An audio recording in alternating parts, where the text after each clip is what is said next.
અર્જુન જો કૃષ્ણનું વિરાટ સ્વરૂપ ન જોઈ શકતો હોય તો મારા ને તમારું તો શું ગજા છે? અને ત્યારે કીધું પ્રભુ તમારું જે અસલ સ્વરૂપ છે એમાં પાછા આવી જાવ. તેથી કૃષ્ણએ પાછી પોતાનું જે અસલ ભગવાનના રૂપમાં હતા એ રૂપમાં આવી ગયાનું વિરાટ દર્શન અર્જુનને કર્યા હતા કુરુક્ષેત્રના મેદાનમાં. એટલે તો કીધું ને કે અહીંયા શબ્દ એક શોધો તો આખી કવિતા નીકળે, એક કૂવો ખોદો તો આખી સરિતા નીકળે, અને અહીંયા મહાભારત વાવો તો ગીતા નીકળે. અને આ ધરતીની તાસીર હજી નોખી છે, અને આ ધરતીની માથે જો કોઈ ખેડૂત જનક બની જાય અને આ ધરતીમાં જો હળ હાકે તો આ ધરતીની અંદરથી હજી સીતા નીકળે ને ક્યાંક ક્યાંક બાપ લક્ષ્મણ રેખા દોરેલી પડી છે કે હજી રાવણ જેવાય બીતા નીકળે. આ દેશની તાસીર છે અલગ, અહીંયા મહાભારત વાવો તો ગીતા નીકળે. અને એટલે તો અમારા ભગત બાપુએ લખ્યું ને કે દરિયા તણો ક્યારો કર્યો એનો કૂવો કેવડો હશે, એનો કોસ હાંકનાર ખેડૂત ક્યાં ઊભો હશે.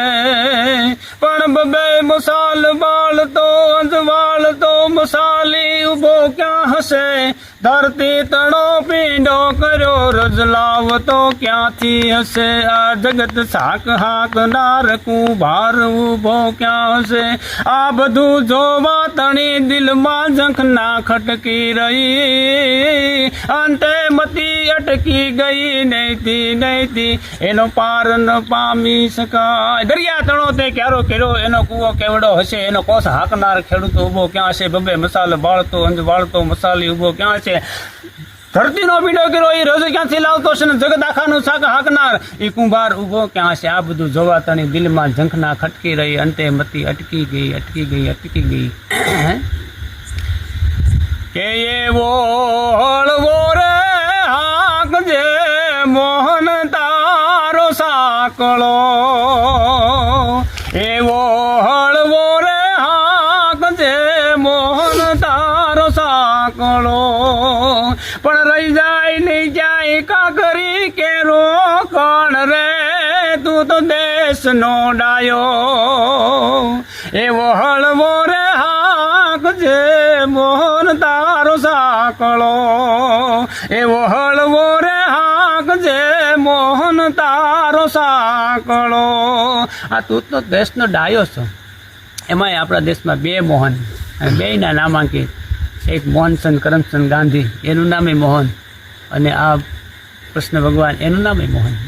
બે મોહન. અમારો કવિ કાગ લખે એ કાળી કાળી કોટડીને એ કાળી એની કાયા રે, હજી એના આંગણે એ મીટાણો જોને અંધકારો રે. દેવકી માતારો દીકરો રે રેજી, એ માતાજી તારો પૂંજ મારે રેજી. પણ કાગ શું કે કાગ કે ગોકુળ હાલ્યો એ ખોળાનો ખૂંદનારો. કાગ કે ગોકુળ હાલ્યો એ ખોળાનો ખૂંદનારો રે, એ જી એની માથે છે મામા કંસ કેરો જો ને મારો રે.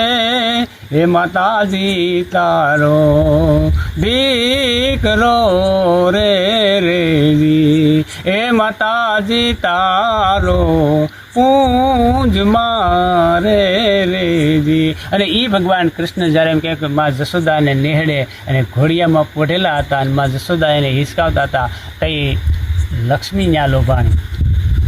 શું કહે છે ભગત બાપુ કે મધરાતે આવીને ઉભી એ લક્ષ્મી લોભાણી, એ માડી મને ભરવા દે આજ તારા ઘરના પાણી રે.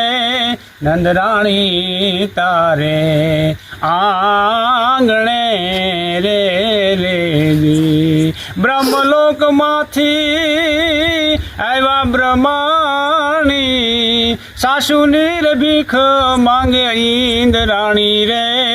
નંદરાણી તારા નેહડે રે રેજી, મારી તારા કટલા રે આ જન્મની છે કમાણી રે. હે માતાજી તારે આંગણે રે રેજી.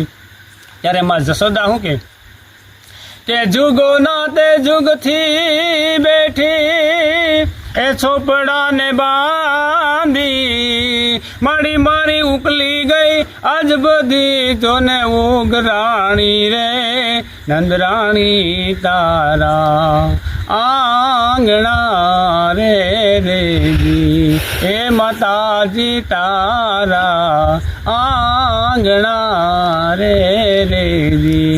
એટલે કૃષ્ણએ વગાડી હતી ને એ વાંસળી, અને કૃષ્ણએ વાંસળી મૂક્યા પછી જે વાગ્યા એ પાવા, પછીના વાગ્યા એ બધા પાવા. એટલે આપણે બધા લોકગીતોમાં કહીએ ને પાવો તું વગાડમાં ઘાયલ, એ બે ત્રણ કડી મારેલી એવી છે કે ચાંદો ઉગ્યો એ જી ચોકમાં ઘાયલ, ચાંદો ઉગ્યો ચોકમાં એ તારી હરણું હાથ મીરે હાલતા શેરમાં જણિયા.